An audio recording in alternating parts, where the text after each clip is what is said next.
J'ai posté une vidéo YouTube il y a de cela maintenant une semaine, d'accord? J'ai posté sur TikTok depuis, ça a bien fonctionné. J'ai eu beaucoup de retours et je vous en remercie et j'ai eu des messages sur Instagram. Parmi eux, il y a quelques personnes qui me demandaient des conseils. Ce que je vous invite à faire sur Instagram, comme je l'ai déjà dit dans la vidéo, faites-le. Si vous avez besoin de conseils en trading, envoyez-moi un message sur Instagram, j'y répondrai avec grand plaisir. Cette personne l'a fait et cette question était assez intéressante pour moi. Je l'ai liké. Si ça venait à arriver pour vous, je vous explique pourquoi. Je vais démarrer des vidéos où je vais répondre à vos commentaires, à vos messages surtout, et je vais vous expliquer comment moi je fais, comment moi j'ai réussi dans ce domaine-là, comment moi j'ai fait pour pouvoir surpasser ce problème que vous avez en trading. Pour tout vous dire, j'ai eu environ une dizaine de messages. Après les vidéos TikTok surtout, qui ont bien marché, et les dizaines de messages comportaient à 90% de la psychologie. J'ai donc décidé de préparer une vidéo psychologie. La vidéo psychologie sortira dans environ 2 semaines. Elle sera prête. Elle sera en 2 épisodes. Je vais faire quelque chose de propre. Bien. Donc du coup, je vais vous afficher la question que le gars m'a posée. Je ne l'ai pas sous les yeux là, actuellement, donc je vais essayer de le faire avec ce que je me rappelle. Mais vous aurez le sens dans tous les cas. Elle est là. Actuellement, ce que cette personne m'a posé, il m'a dit: Kael, comment tu fais aujourd'hui pour pouvoir gérer les pertes à répétition, d'accord? Comment tu fais pour te dire j'ai confiance, j'arrive plus à avoir confiance j'ai confiance en ma stratégie justement, et comment tu fais pour passer par-dessus les effets de blues de trading, ça fonctionne pas. Eh bien écoutez, cette vidéo va être assez courte pour vous parce que honnêtement, j'ai pas grand-chose à dire à part 4 domaines dans lesquels j'aimerais que vous sachiez que le trading est important. Les 4 domaines sont assez simples. Le premier, ça va être le marché en lui-même. Le marché, vous devez le savoir, vous ne le contrôlez pas. Ça veut dire que, imaginons que vous avez un type de trade, un type de setup, on en reviendra sur la fin. Vous avez un setup clé, imaginons order flow imbalance. C'est un exemple. Si votre order flow imbalance est là et que vous prenez position, si ça ne fonctionne pas, c'est que le marché en a décidé autrement. Ça ne veut pas dire que votre stratégie ne fonctionne pas. Et vous allez vous dire, mais comment tu sais qu'elle ne fonctionne pas? Parce que vous avez normalement fait de la data, du backtesting, qui vous permet de pouvoir vous dire, ouais, bah effectivement, elle fonctionne, ma stratégie, j'ai tant de pourcentage de win. Sur 1 ou 2 ans, j'ai tradé du tant pourcentage de win et ça a fonctionné.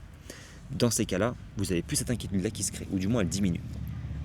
En deuxième temps, vous avez aussi le fait que les traders perdent de l'argent. Perdre de l'argent en trading, c'est normal. Tranquille. Il y a des traders qui sont dans les meilleurs top classements sur FTMO, parce qu'il y a un top classement sur FTMO, ils ont une stratégie à 35% de win rate. 35% de win rate, ça veut dire que sur 100 trades, ils vont en perdre 65.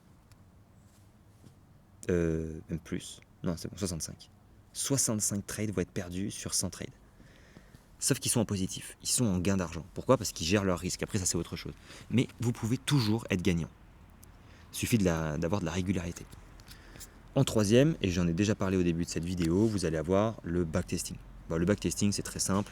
Votre data vous rassure.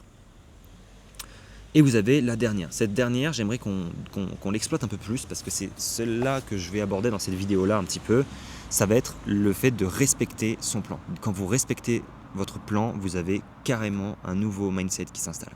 Respecter son plan, c'est quoi? Respecter son plan, c'est avoir un setup que vous avez pu trouver, détecter, tester en backtesting et que vous pouvez vous permettre de mettre sur les marchés simplement. Il est propre, il est fait et il est correct. Une fois que vous arrivez sur les marchés en live, que vous avez votre propre firme, la seule chose que vous allez avoir besoin de faire, c'est attendre ce setup. C'est tout. Vous êtes un sniper qui attend son setup. Vous avez une cible, elle est prête, elle est là, et si elle est là, vous prenez tout simplement position. Vous n'avez pas besoin d'attendre, de vous poser 36 000 questions. Est-ce que ce trade serait bien? La bougie, elle n'est pas très belle. Prenez position. Si vous perdez, on revient à la deuxième option la deuxième cause que je vous ai donnée, le marché. Tous les traders perdent. Et on revient aussi à la première où le marché décide ce qu'il veut. C'est juste que cette fois-là, ça n'a pas fonctionné. Mais si votre analyse, elle est bonne, vous la refaites évidemment après un stop loss, mais si vous voyez qu'elle est bonne, vous n'avez rien à vous reprocher. Go next, on enchaîne. Le prochain sera mieux. Et si le prochain ça stop loss, le prochain sera mieux. Et si le prochain ça stop loss, le prochain sera mieux. Après, si vous enchaînez 5-6 stop loss, peut-être essayer de revoir un petit peu les erreurs. Peut-être que ça peut aussi venir de vous, dans votre manière de trader au quotidien en live, pas forcément de votre stratégie.